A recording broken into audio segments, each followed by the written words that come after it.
from the soil of Bihar, I say to the whole world, India will identify, track and punish every terrorist and their backers.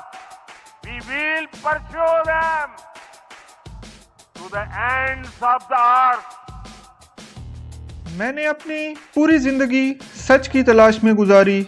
हर बार जब सच के करीब पहुंचा तो कोई ना कोई धमाका मेरे सामने दीवार बन गया। ये कहानी मेरी नहीं, सब कॉन्टिनेंट के उन करोड़ों लोगों की है जिन्हें हर इलेक्शन से पहले एक नया दुश्मन दिखा दिया जाता है और अक्सर वो दुश्मन पाकिस्तान होता है। ये अल्फाज हैं एक इंडियन अलीगढ़ यूनिवर्सिटी से तालीम याफ्ता इन्वेस्टिगेटिव जर्नलिस्ट रियाज अहमद के। एक तरफ जहां पाकिस्तान की आवाम को ये सोचना है, ये सवाल पूछना है कि अगर वो 8-9 लाख फ़ौज पाल रहे हैं तो उसके बाद भी उन्हें जिहादी तंजीमों की ज़रूरत क्यों करोगी? क्या इन सरगर्मियों से मुल्क कौम का नाम बदनाम तो नहीं हो रहा? दूसरी तरफ हिंदुओं को ये समझना है कि ये टेररिज्म कोई नई चीज़ नहीं है। ये हिंदू इंतहा पसंद लीडरों की दहाइयों पर मबनी एक प्रैक्टिस है जहां वो हर इलेक्शन से पहले या जब वो सियासी तौर पर कमज़ोर होते हैं तो कोई ना कोई ऐसा मजहबी कार्ड खेलते हैं जहां वो हिंदू कम्युनिटी के जज्बात को मुसलमानों के ख़िलाफ़ भड़काते हैं और अपने सियासी मकासद हासिल करते हैं। बाबरी मस्जिद से लेकर पहलगाम तक कहानी हमेशा एक जैसी है। ये कहानी अगर कोई बदल सकता है तो वो सिर्फ़ और सिर्फ दोनों मुल्कों की आवाम है, क्योंकि आवाम से ताकतवर कोई नहीं होता।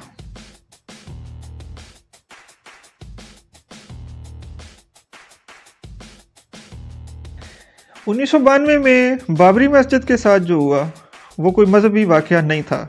वो एक डिसिप्लिन्ड पॉलिटिकल कैंपेन का नतीजा था जिसे बीजेपी और उसकी नज़रियाती तंजीम आरएसएस ने कई बरसों तक तैयार किया। 1990 में लाल कृष्ण आडवाणी ने रथ यात्रा के नाम से गुजरात से अयोध्या तक का मजहबी सियासी मार्च किया। इस मार्च का मकसद लोगों को बताना था कि राम मंदिर वहीं बनाएंगे।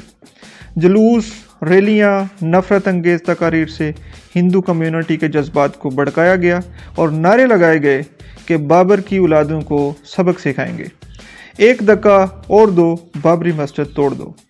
आखिर 6 दिसंबर 1992 में नफ़रत में डूबी हिंदू कम्युनिटी ने बाबरी मस्जिद पर हमला कर दिया और उसे गिरा दिया।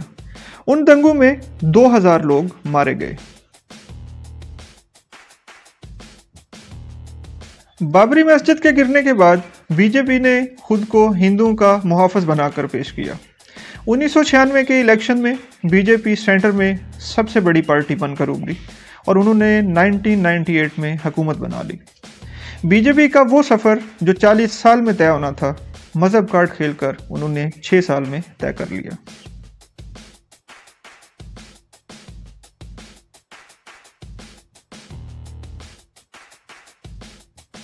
फिर आता है 2002 जब गोधरा में एक ट्रेन को आग लगा दी गई।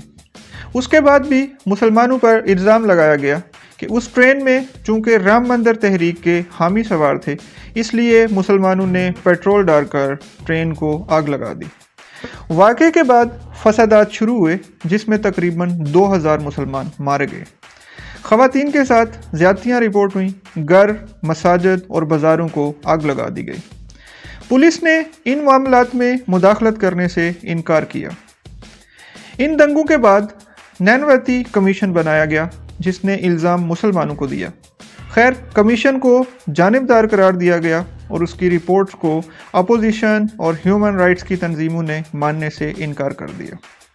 फिर 2004 में लालू प्रसाद यादव, जो उस वक्त रेलवे मिनिस्टर थे, उन्होंने बताया कि ट्रेन में लगी हुई आग साजिश नहीं, वो महज एक हादसा थी। लेकिन यहाँ आने तक बीजेपी नफ़रत की आग भड़काकर हज़ारों घरों को तबाह कर चुकी थी और 2002 में गुजरात असम्बली में इलेक्शन में बीजेपी ने ज़बरदस्त कामयाबी हासिल की थी। हथियार मुसलमानों और पाकिस्तान के खिलाफ नफ़रत।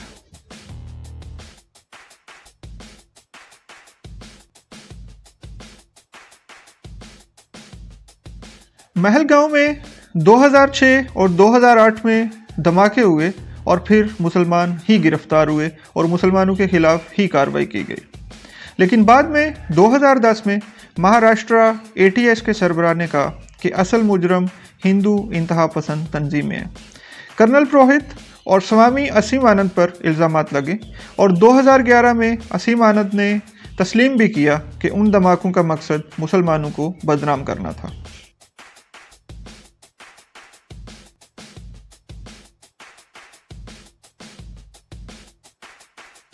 फिर उसके बाद समझौता एक्सप्रेस का वाक़या होता है जिसमें 68 लोग मारे गए। उनमें ज़्यादातर पाकिस्तानी थे। NIA ने आखिरकार ये कहा कि प्रज्ञा ठाकुर और उनके लोग मुलविस थे। पाकिस्तान इल्ज़ामात के बाद यहाँ भी बेकसूर साबित हुआ, लेकिन मीडिया में ये बात दबा दी गई। बीजेपी हर वाक़े को बुनियाद बनाकर हिंदू कम्युनिटी के जज्बात को मुसलसल भड़का रही थी।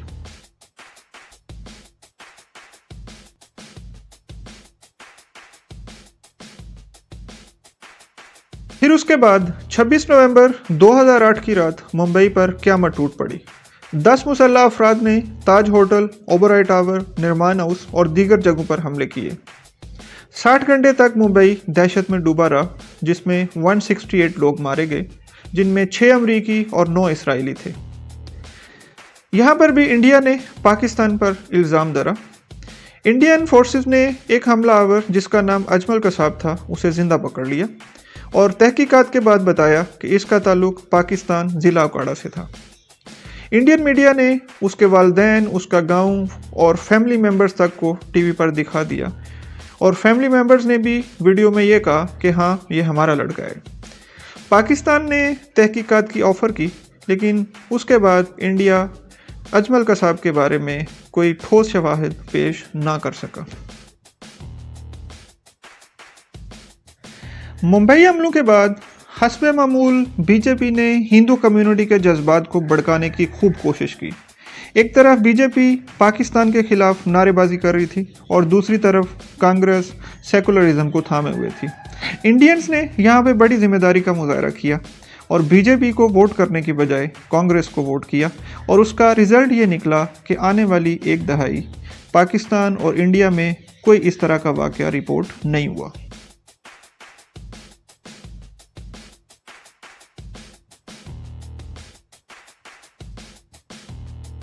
फिर 14 फरवरी 2019 को एक खुदकश हमलावर ने RDX से भरी गाड़ी ले जाकर सेंट्रल रिजर्व पुलिस फोर्स के काफिले में शामिल एक बस से टकरा दी, जिसमें 40 भारतीय फौजी मारे गए।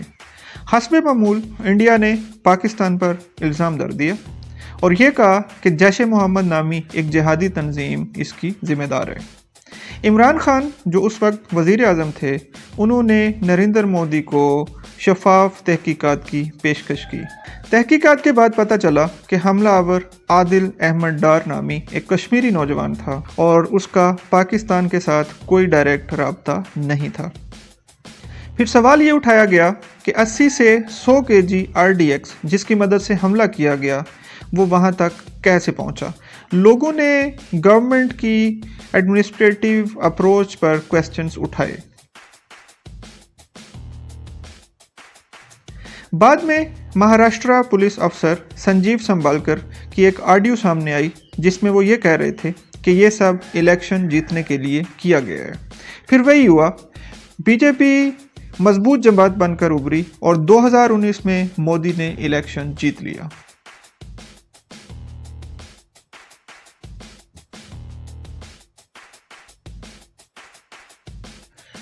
ताज़ा तरीन में 22 अप्रैल 2025 में इंडियन ऑक्युपाइड कश्मीर में पहलगाम में एक खूनी वाक़या पेश आया जिसमें 28 अफराद हलाक हुए और 20 जख्मी हुए।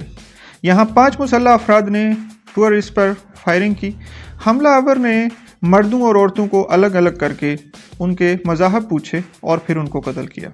खैर, ये भी रिपोर्ट हुआ कि उन मरने वालों में एक मुसलमान भी शामिल था। भारत का वही मौक़िफ़ कि पाकिस्तान शामिल है और दोबारा जंग के साए मंडलाने लगे। मोदी जो इन दिनों में सऊदीया के दौरे पर थे, उन्होंने वहाँ पे कहा कि मेरे मुल्क पर हमला हुआ है और मैं अपने मुल्क के तहफ़्फ़ुज़ के लिए वापस जा रहा हूँ। लेकिन मोदी जब वापस आए तो वो सेंटर में नहीं गए, वो मुतासरीन के घर भी नहीं गए, बल्कि वो अपनी इलेक्शन कैंपेन पर अपनी पार्टी के लिए बिहार पहुँचे। अब इस वाक़े के बाद दोबारा बीजेपी ने इलेक्शन के लिए ही पाकिस्तान के ख़िलाफ़ नफ़रत का सौदा बेचना शुरू किया। इस बार इंडिया से डिफरेंट आवाज़ें उठ रही हैं। लोग बीजेपी और आरएसएस के इस हथकंडे को समझ रहे हैं। बड़े बड़े यूट्यूबर्स और सहाफ़ी इस वाक़े को, इस हमले को सिक्योरिटी की नाकामी करार दे रहे हैं। चूँकि 2008 मुंबई हमलों के बाद मोदी ने कहा था कि ये कांग्रेस का एडमिनिस्ट्रेटिव फॉल्ट है। लोग ये सवाल पूछ रहे हैं कि अगर तब मुंबई हमले एडमिनिस्ट्रेटिव फॉल्ट था तो पहलगाम में होने वाला वाक़या एडमिनिस्ट्रेटिव फॉल्ट क्यों नहीं है। लोग अर्नाब गोस्वामी जैसे पागल सहाफ़ियों पर भी हंस रहे हैं कि वो किस तरह से दो मुल्कों में नफ़रत का सौदा बेचने की नाकाम कोशिश कर रहे हैं। पढ़े लिखे लोग ये कह रहे हैं कि मोदी दोबारा हिंदुओं को मुसलमानों के खिलाफ मुश्तिल करके वोट लेना चाहते हैं। मेरा आम इंडियन से क्वेश्चन है कि आखिर कब तक वो इन रेडिकल पॉलिटिशियंस के बिछाए हुए जालों में फंसते रहेंगे और अपने एक नहायत ही खूबसूरत हमसाए को नफ़रत की निगाह से देखते रहेंगे। इंडियंस को ये बात समझनी है कि इस सारे टेररिज्म, दहशतगर्दी के पीछे ज़रूरी नहीं है कि कोई हमसाया मुल्क ही शामिल हो। इसमें आपके अपने सियासतदान भी शामिल हो सकते हैं जो वोट लेने के लिए आपके जज्बात को भड़काते हैं।